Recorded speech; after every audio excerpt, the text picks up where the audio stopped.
Hello students, one day one chapter series के अंतर्गत आज हम लेके आए हैं अष्टांग हृदय का चैप्टर नंबर 4 रोग अनुत्पादनीय अध्याय। Hi, this is me doctor Ravindra Kumar and this is my YouTube channel BMS doctor RK। चलिए स्टार्ट करते हैं डायरेक्ट अपना चैप्टर नंबर 4 अष्टांग हृदय का डे 4। टॉपिक जो हम डिस्कस करने वाले हैं इस चैप्टर में वो हम पहले बता देते हैं हम क्या पढ़ने वाले हैं। सबसे पहले हम करेंगे चैप्टर का नाम डिस्कस। चैप्टर जो नाम है रोग अनुत्पादनीय अध्याय, इसका मतलब क्या है, इसका डेफिनेशन क्या है। सेकंड हम बात करेंगे अधारणीय वेगों के बारे में, यहाँ पर आपको एक श्लोक याद रखना है। इसके बाद थर्ड पे हम बात करेंगे प्रत्येक वेग अवरोध से उत्पन्न लक्षण व उनकी चिकित्सा, जो कि हम संक्षिप्त में चर्चा करेंगे उसके बारे में। ठीक है, जो अधारणीय वेग हैं उनको उनके अवरोध से जो उत्पन्न रोग होते हैं उनके लक्षणों के बारे में, उनकी चिकित्सा के बारे में। इसके बाद आपको धारणीय वेगों के बारे में चर्चा की जाएगी। वहाँ पर आपको एक श्लोक याद रखना है। मेनली आपको 2 श्लोक याद रखने हैं इस चैप्टर में, अदरवाइज आप 13 और श्लोक भी याद रख सकते हैं अगर आपको और अच्छे से चैप्टर को करना है, बट 2 श्लोक तो मिनिमम रिक्वायर्ड होंगे ही होंगे। ठीक है, और उसके बाद एट लास्ट हम 1 मिनट का टॉपिक है कि अधारणीय और धारणीय वेगों में अंतर। ठीक है, तो स्टार्ट करते हैं अपना चैप्टर। तो जैसा कि हम पहले बता चुके थे, सबसे पहले हम डिस्कस करने वाले हैं चैप्टर का नेम। चैप्टर का नेम है रोग अनुत्पादनीय अध्याय। ठीक है, इसको अच्छे से संधि विकसित करके पढ़ना है, रोग प्लस अनुत्पादनीय। ठीक है, अध्याय पीछे तो अध्याय है, रोग प्लस अनुत्पादनीय। अनुत्पादनीय का मतलब कि उत्पादन ना हो, उत्पन्न ना हो। ठीक है, रोग उत्पन्न ना हो। ठीक है, इससे एक स्वतः एक वर्ड का मीनिंग निकल के आ रहा है कि जिस कार्य से रोग उत्पन्न ना हो। ठीक है ना, तो ये हम पढ़ने वाले हैं इस चैप्टर के अंतर्गत, जिस कार्य से रोग उत्पन्न ना हो, रोग अनुत्पादनीय अध्याय। उन कारणों के बारे में हम चर्चा करेंगे। ठीक है, यहाँ पर 2 प्रकार के वेगों की चर्चा की गई है, एक है अधारणीय वेग और दूसरे हैं धारणीय वेग। अधारणीय का मतलब और धारणीय का मतलब क्या होता है। ठीक है, सबसे पहले हम ये डिस्कस करते हैं अधारणीय। सबसे पहले देखिए अधारणीय। अधारणीय का मतलब सीधा सीधा निकल के आ रहा है जिन्हें धारण नहीं करना चाहिए, धारण नहीं करना चाहिए। क्लियर? अच्छा, ये तो समझ आ गया अधारणीय का मतलब क्या है, धारण नहीं करना चाहिए।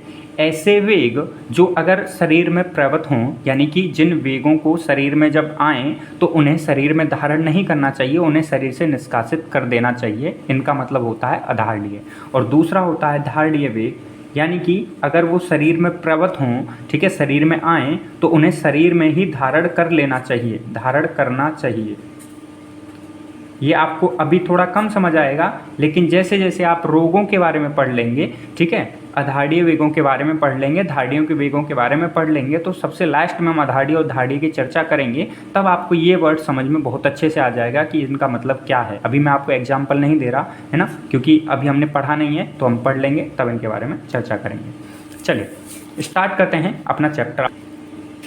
सबसे पहले बात करते हैं 13 जो अधारणीय वेग हैं। ठीक है, 13 अधारणीय वेग होते हैं, उनका एक श्लोक है जो आपको याद रखना है। ठीक है, क्या है, वेगान धार्येत वात विण मूत्र छव तृड क्षुदाम निद्रा काश श्रम श्वास जम्भा अश्रु छर्दी ऋतसाम। ठीक है, श्लोक अच्छे से रीडिंग में आना चाहिए और ये आपको याद रखना है। ठीक है, बहुत इंपॉर्टेंट श्लोक है, याद रखना ही पड़ेगा। वेगान धार्येत वातविड मूत्र क्षत्रक्षुदाम निद्रा काश्रम श्वास जम्भा अश्रु छर्दी ऋतसाम। इन वर्ड में 13 अधारणीय वेग लिखे गए हैं।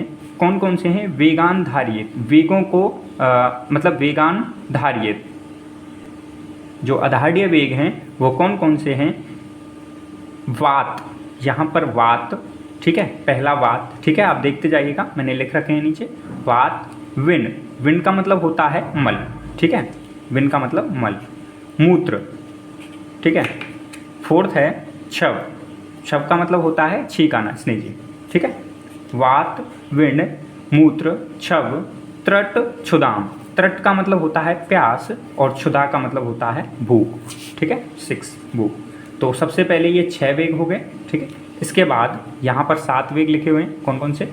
निद्रा, नींद, काश, काश का मतलब होता है खांसी। निद्रा, काश। श्रम श्वास, श्रम श्वास एक ही वर्ड होता है, यानी कि हम जो कार्य करते हैं उससे हमारी सांस फूलने लग जाती है तो उसको श्रम श्वास बोला जाता है। इसके बाद जम्वा, जम्वा का मतलब जमाई, ठीक है, योनि, ठीक है, और जमाई।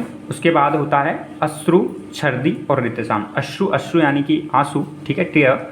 छर्दी, ठीक है, छर्दी का मतलब होता है वॉमिटिंग, ठीक है, वमन, उल्टी जिसको बोलते हैं। और रेतस का मतलब शुक्र या सीमेन, ठीक है। तो ये हैं टोटल 13 आधारणीय वेग।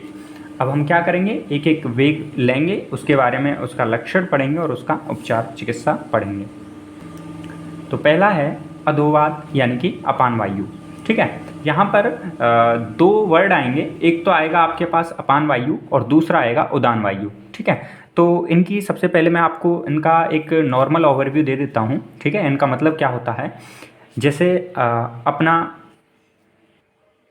जो स्टोमक होता है, ठीक है, स्टोमक से जो नीचे की नीचे जो भी है, जैसे स्मॉल इंटेस्टाइन हो गई, लार्ज इंटेस्टाइन हो गई, ठीक है, इसमें सब में होती है अपान वायु, ठीक है। वहाँ रिलेशन होता है अपान वायु से रिलेटेड। और स्टोमक से ऊपर ऊपर जितनी भी वायु उसको हम बोलते हैं उदान वायु, ठीक है। तो अपने पास एक उद्गार जिसको बोलते हैं, उद्गार में आता है उदान वायु, ठीक है।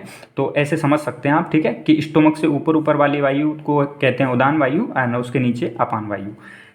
तो स्टार्ट करते हैं कि अधोवात यानी कि अपान वायु जब आपको ये वेग आ रहा है ना, अपान वायु जब आपको आ रहा है तो आपको इसको धारण नहीं करना चाहिए, इसको शरीर से निकाल देना चाहिए, तो अपने पास कोई भी रोग नहीं होगा। अब इसको अगर धारण आपने कर लिया तो आपको कौन से लक्षण प्रकट होंगे, ठीक है। सबसे पहले लक्षण की बात करते हैं, कौन से लक्षण प्रकट होंगे।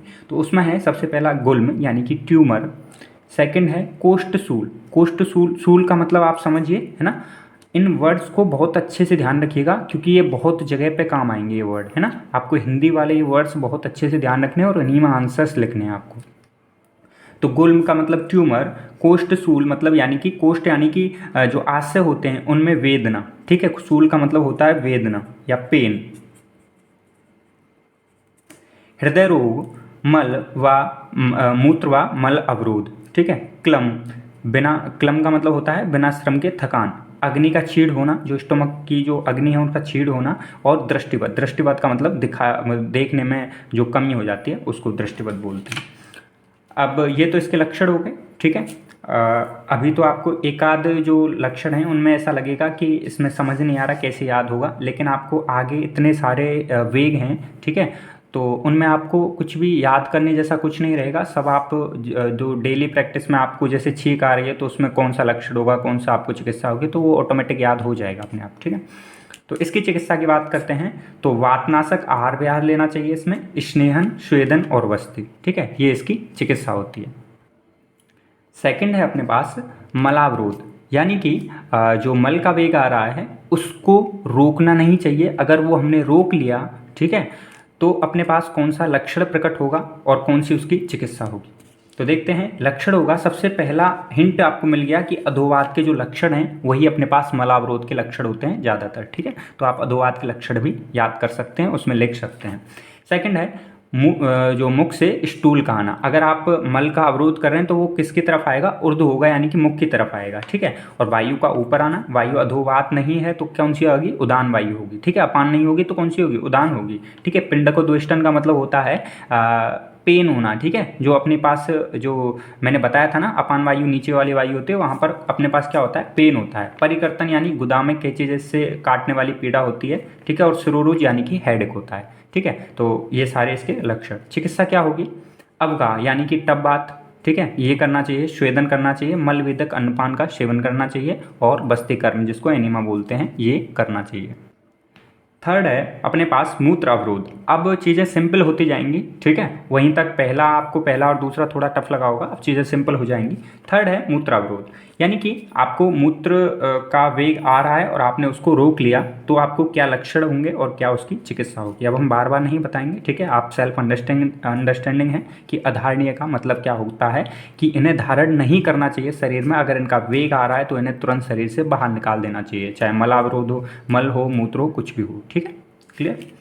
तो इसके लक्षण क्या हैं मूत्र को रोकने पर? तो आप इसमें थिंकिंग लगा सकते हैं कि वात व पुरुष रोकने से जो लक्षण होते हैं वो होंगे ही होंगे, ठीक है। वात को रोका, और बात कौन सी? अधोवात की बात कर रहे हैं यहाँ पर, ठीक है। वात व पुरुष को, पुरुष यानी कि स्टूल, ठीक है, स्टूल यानी कि जो मल होता है उसको रोकने से होने वाले लक्षण होंगे, ठीक है। और क्या होगा?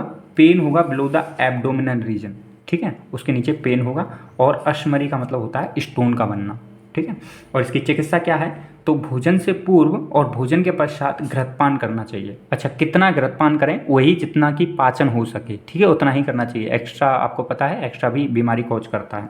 तो भोजन के पूर्व व पश्चात घृतपान करें, उससे अपने पास मूत्रावरोध की चिकित्सा हो जाएगी। इसके बाद है अपने पास फोर्थ, छींक, स्नीजिंग, ठीक है। हम वेगान धारित, वात, विंड, मूत्र, छव, ठीक है, छींक पे आ चुके हैं। चौथा, अच्छा यहाँ पर बुक में उद्गार भी लिखा हुआ है, बट उद्गार यानी कि मैं आपको बता चुका हूँ उदान वायु, तो अगर इसका टाइम रहा तो हम उद्गार को भी समझा देंगे, बट ये 13 में नहीं आता, इसको ऐड करते हैं तो 14 होते हैं, ठीक है। तो इसलिए अब हम इसको अभी नहीं ले रहे, ठीक है, हम 13 पे फोकस करेंगे। छींक, स्नीजिंग, इसके वेग को धारण करने पर क्या लक्षण होते हैं? 3 आपको अच्छे से ध्यान रखने हैं। इंद्रिय दुर्बलता, ठीक है, इंद्रियों में दुर्बलता। शिरोवर्ती, शिरोवर्ती का मतलब होता है हेडेक, ठीक है। यहाँ एक और हेडेक का था, ये रहा शिरोरुज, ठीक है, ये भी हेडेक ही है, ठीक है। शिरोरुज और ये शिरोवर्ती, ठीक है। और मन्य स्तंभ, मन्य स्तंभ, ठीक है, यानी कि यहाँ पर अर्दित भी लिखा हुआ है कि फेशियल पैरालिसिस होता है। आपको देखते हैं जैसे छींक आती है तो फेशियल के एक्सप्रेशन चेंज होते हैं, तो उसी को बोला गया है, ठीक है। और इसकी चिकित्सा ये है कि सूर्य की ओर देखते हुए छींकना, ठीक है। तीक्ष्ण धूम्रपान करना, उससे छींक आ जाएगी। वातनाशक आहार और घृतपान इत्यादि, इसकी क्या हो जाएंगे? चिकित्सा हो जाएगी। तो ये चीज़ें आप डेली लाइफ से कंपेयर कर पा रहे हैं, सूर्य की ओर देखना, तीक्ष्ण धूम्रपान, ठीक है, ये सारी चीज़ें कंपेयर हो रही हैं, ठीक है, तो आपको ऑटोमेटिक याद रहेंगी। नेक्स्ट बात करते हैं त्रट यानी कि प्यास। अब त्रट, प्यास के क्या लक्षण हैं? तो वो है सबसे पहला मुख शोष, यानी कि मुख सूख जाता है, ड्राइनेस हो जाती है। चक्कर आना, ठीक है। अंग साध, यानी कि अंगों में शिथिलता आ जाएगी, काम करने का मन नहीं होगा, दुर्बलता आएगी और बधिरता, ठीक है। इसकी चिकित्सा क्या है? शीतल आहार, विहार व द्रव्य का सेवन। इसमें मुख्य चिकित्सा यही है कि जितना हो सके शीतल आहार द्रव्यों का सेवन करें, ठीक है। प्यास में शीतल आहार द्रव्यों का ही सेवन करेंगे, आपको याद रखने की कोई जरूरत नहीं है, ऑटोमेटिक याद ही है ये चीज़। इसके बाद 6th है अपने पास क्षुधा, यानी कि भूख, हंगर। इसके लक्षण, और यहाँ पर अब हमने जितने भी लक्षण हैं एक साथ लिखे हुए हैं, और यहाँ पर इनका उपचार लिखा हुआ है, चिकित्सा लिखी हुई है।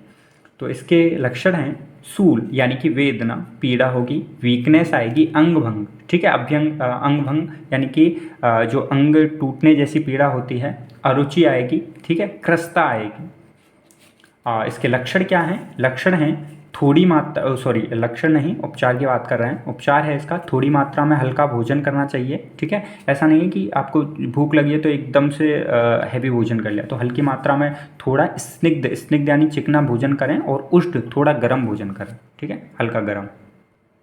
नेक्स्ट 7th है निद्रा, यानी कि नींद के वेग को धारण करने पर कौन से लक्षण उत्पन्न होते हैं? आपको नींद आ रही है, ठीक है, नींद आ रही है तो उसको आपको क्या करना है? अधार्य, यानी कि उनको अधारण करना है, शरीर से बाहर परित्याग करना है, ठीक है, परित्याग करना है, यानी कि आपको नींद ले लेनी है, ठीक है। तो उससे क्या हो जाएगा? वो खत्म हो जाएगी। तो नींद ना लेने पर क्या होता है? लक्षण, नेत्र में गुरुता, गुरुता यानी कि भारीपन, नेत्र भारी होते हैं, आलस्य आता है, जंभ यानी कि योनिंग, ठीक है, और सिर में भारीपन होता है, ठीक है, हेडेक वगैरह सारी चीज़ें। आपको एक चीज़ ना ध्यान आए तो आप हेडेक, हृदय वगैरह ये सारी चीज़ें लिख सकते हैं, हृदय वेदना वगैरह, है ना। मूर्छा, ठीक है, ये भी आता है, मूर्छा का मतलब मोह, ठीक है, सम्मोह यानी कि वही है चक्कर वगैरह आना, ठीक है। अगर इसका वेग आ रहा है तो इसकी चिकित्सा क्या होगी? स्लीप व अभ्यंग, यानी कि आप नींद लीजिए, और अभ्यंग यानी कि मसाज लेने पर भी अपने पास क्या आती है? नींद आती है, और ये जो निद्रा के लक्षण हैं वो कम होते हैं। इसके बाद अपने पास 8th है काश, यानी कि कफ। तो इसके लक्षण हैं, काश का मतलब खांसी, वही तो खांसी आएगी। श्वास, यानी कि श्वास का मतलब होता है श्वास लेने में कठिनाई, और एक होता है श्रम श्वास। श्रम श्वास का मतलब क्या होता है? जब हम कुछ परिश्रम कर रहे हैं उसमें हम अपने को श्वास लेने में कठिनाई होती है। तो काश और श्रम श्वास दोनों अलग हैं, ठीक है, ध्यान रखिएगा। अरुचि, अनोक्सिया होता है, अनोक्सिया का मतलब, अच्छा अरुचि में अनोक्सिया का मतलब क्या होता है, वो अनोक्सिया एक प्रकार से वही होता है सांस लेने में कठिनाई, ठीक है, उसी वर्ड का मीनिंग होता है इंग्लिश में। और हृदय रोग, ठीक है, होता है ना कि खांसी बहुत आती है तो अपने पास हृदय में भी वेदना होने लगती है, और इसके लिए चिकित्सा क्या है, वही काशनाशक चिकित्सा, ठीक है, जिससे खांसी चली जाए वो चिकित्सा इसमें की जाती है। नेक्स्ट है 9th, श्रम श्वास, ठीक है। श्रम श्वास का मतलब वही हमने अभी बताया कि श्रम करते टाइम जो परिश्रम करते हैं तब जो श्वास लेने में कठिनाई होती है उसको बोलते हैं श्रम श्वास, ठीक है। इसके लक्षण क्या हैं, मूर्छा आती है, हृदय रोग होते हैं और गुल्म यानी कि ट्यूमर, ठीक है, ये इसके लक्षण। चिकित्सा क्या है, हमें विश्राम करना चाहिए, सबसे पहली चिकित्सा तो यही होगी विश्राम, और वातनाशक चिकित्सा, ठीक है, इसमें काशनाशक चिकित्सा होती है और इसमें वातनाशक चिकित्सा होती है। नेक्स्ट 10th नंबर है जम्भा, ठीक है, यानी कि जमाई। इसका लक्षण है वही है जो छींक के वेग को रोकने से होने वाले रोग होते हैं, सेम टू सेम उसके वही लक्षण होते हैं। छींक के वेग में हमने 3 इंपॉर्टेंट लक्षण बताए थे, एक था श्रोवर्ती, ठीक है, जो हेडेक होती है, इंद्रिय दुर्बलता, मन्य स्तंभ व अर्दित यानी कि फेशियल पैरालिसिस, इसमें चिकित्सा होती है वातनाशक चिकित्सा। 11th है अश्रु, अश्रु को रोकने से जो लक्षण उत्पन्न होते हैं वो है मन्यस्तंभ, यानी कि ऑब्वियसली इसमें जो फेशियल पैरालिसिस, ठीक है, और इसमें हेडेक वगैरह भी होता है, भ्रम आएगा, भ्रम का मतलब चक्कर वगैरह होता है, अरुचि वगैरह होती है, ठीक है, नेत्र व हृदय रोग होते हैं, नेत्र में वेदना होती है, ठीक है, और आप इसमें नेत्र में भारीपन भी बोल सकते हैं, ठीक है, जैसे नींद आती है। तो इस यहाँ पर इस वजह से इसकी चिकित्सा में क्या लिखा हुआ है, सोना, ठीक है, जो अपने पास निद्रा के में थी ना, स्लीप, सोना, यहाँ पर देखिए निद्रा के में स्लीप थी, ठीक है, तो चीज़ें सेम हैं, ठीक है, आप थोड़ा रिलेट करिए एक दूसरे से, चीज़ें समझ में आएंगी बहुत अच्छे से। यहाँ पर मद्यपान भी है, प्रिय कथाओं को सुनना व सोने से क्या होता है, मद्यपान वगैरह करने से, प्रिय कथाओं को सुनने से अश्रु आते हैं, और सोने से भी अपने पास जब हम बहुत ज़्यादा रोते हैं तो उसके बाद अपने को स्लीपनेस वैसे ही आती है ना, नींद आती है, तो वो उसकी चिकित्सा होती है, ठीक है। छर्दी, वॉमिटिंग, ठीक है, 12th। तो वॉमिटिंग के लक्षण हैं ब्लैक पिगमेंट ऑन स्किन, ठीक है, स्किन पर काले जो पिगमेंट होते हैं वो निकल के आते हैं, ज्वर आएगा, काश आएगी, ठीक है, काश यानी कि हम बात कर चुके हैं ऊपर खांसी, और श्वास यानी कि श्वास लेने में कठिनाई। इसका जो चिकित्सा है वो है रुक्ष आहार के बाद पुनः वमन करिए, ठीक है, यानी कि वोमिटिंग अगर नहीं आ रही है तो उसकी चिकित्सा क्या है, वोमिटिंग कराइए उसको, ठीक है ना, तो उससे क्या होगा, उससे ऑब्वियसली वोमिटिंग हो जाएगी तो शांति हो जाएगी उससे, है ना, रोग की चिकित्सा होगी उससे। तो रुक्ष आहार के बाद पुनः वमन, क्षार व लवण युक्त तेल से अभ्यंग यानी कि मसाज की जाए, अभ्यंग का मतलब होता है मसाज।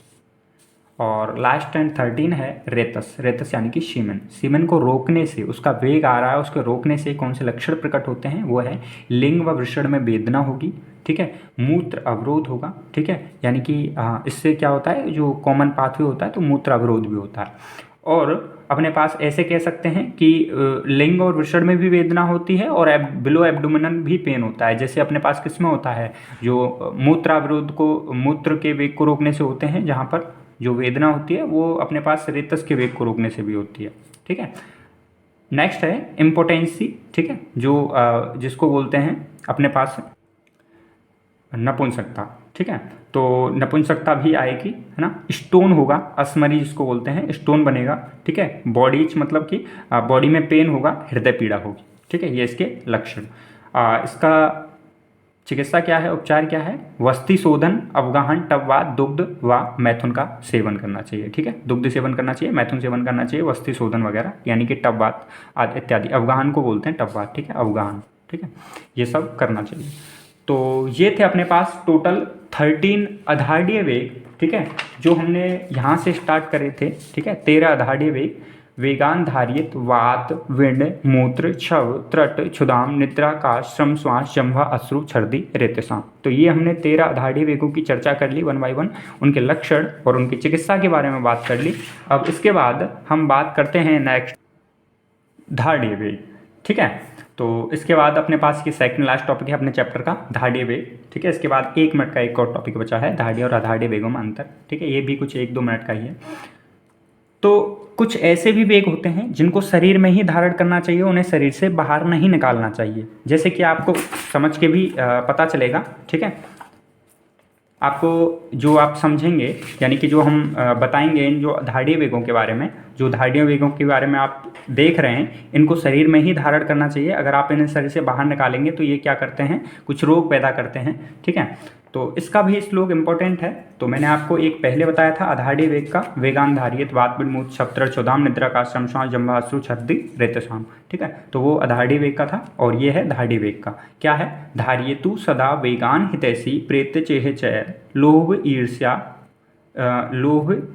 ईर्ष्या द्वेष मार्तस्य रागादीनाम जितेंद्रिय, ठीक है। ये है धारणीय वेग का श्लोक। क्या लिखा हुआ है, धार्येतु सदा वेगान हितैषी प्रेत्य चय, यानी कि धार्येतु सदा हमेशा धारण करना चाहिए। धार्येतु सदा, आप पूरा श्लोक अच्छे से समझिएगा। धार्येतु सदा हमेशा धारण करना चाहिए वेगान वेगों को, ठीक है, वेगों को, यानी कि हम जिन वेगों की चर्चा करने वाले हैं इन वेगों को हमेशा धारण करना चाहिए। हितैषी प्रेत्य चेह चय, यानी कि जो अपने हित की कामना करते हैं उन्हें इन वेगों को हमेशा धारण करना चाहिए, ठीक है। कौन से वेग हैं, लोभ, ठीक है, मैंने अलग से लिखे हुए हैं, लोभ यानी कि लोभ लालच, ठीक है। ईर्ष्या द्वेष मार्तस्य का मतलब क्या होता है, नहीं समझ आ रहा होगा। दूसरों की प्रसन्नता देखकर जो ईर्ष्या आती है वो नहीं आनी चाहिए, मार्तस्य। और राग आदि नाम, राग इत्यादि, राग का मतलब होता है प्रेम, ठीक है, प्रेम मिला, ठीक है। तो ये 5 वेग हैं, इनको शरीर में ही धारण करना चाहिए। जितेंद्रिय का मतलब यानी कि इंद्रियों को जीत कर। आप इन वेगों को कैसे शरीर में धारण कर सकते हैं, जब हम इंद्रियों पे काबू पा लेते हैं, नियंत्रण पा लेते हैं, इंद्रियों को जीत लेते हैं, तभी हम क्या करते हैं, इन वेगों को शरीर में धारण कर पाते हैं। अब इंद्रियां कौन कौन सी हैं, इंद्रियां टोटल 11 होती हैं। कौन कौन सी, एक होती है ज्ञानेंद्रियां, 5 होती हैं कर्मेंद्रियां, और एक होता है अव्ययात्मक मन। तो ये टोटल 11 इंद्रियां होती हैं। अगर हमने इन इंद्रियों को जीत लिया तो हम इन 5 जो वेग हैं, ठीक है, इनको हम शरीर में ही धारण कर सकते हैं, और हम अपने इस लोक में और परलोक में क्या कर सकते हैं, अपना हित चाह सकते हैं, ठीक है। तो इस वजह से हमें इन्हें शरीर में ही धारण करना चाहिए। और धारणीय वेग कौन कौन से हैं, लोभ ईर्ष्या द्वेष मार्तस्य रागादीनाम, ठीक है, यानी रागादीनाम यानी राग इत्यादि, ठीक है। तो आप इस श्लोक को अच्छे से ध्यान रखिए। धार्येतु सदा वेगान हितैषी प्रेत्य चेह चय लोभ ईर्ष्या द्वेष मार्तस्य रागादीनाम जितेंद्रिय, ठीक है। जितेंद्रिय का मतलब इंद्रियों को जीत कर, जीत प्लस इंद्रिय, ठीक है, ऐसे।